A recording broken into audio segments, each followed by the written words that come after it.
May 17th is World Hypertension Day.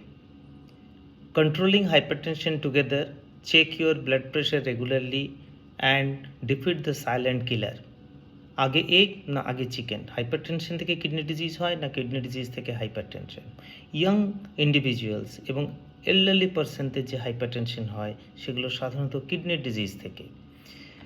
মধ্যবয়সী যাদের hypertension হয়, আমরা যাকে বলি এসেন্সিয়াল হাইপারটেনশন, আস্তে আস্তে সেটা যদি আনকন্ট্রোলে চলে যায় তাহলে সেখান থেকেও কিন্তু কিডনি ডিজিজ হতে পারে।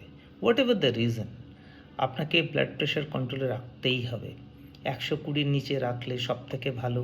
সেখান থেকে হার্ট ডিজিজ, ব্রেন স্ট্রোক এবং কিডনির ডিজিজ হওয়ার সম্ভাবনা খুবই কম। কিন্তু দেখতে হবে কেন হাইপারটেনশন হচ্ছে।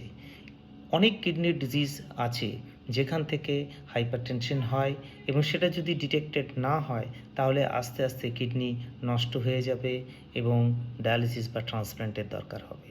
সুতরাং আজই দেখে নিন ব্লাড প্রেশার আপনার আছে কি না, থাকলে সেটা কন্ট্রোলে রাখতে হবে এবং কেন হাইপারটেনশন হচ্ছে।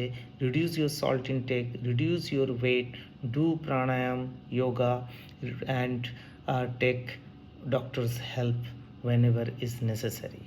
Control your blood pressure.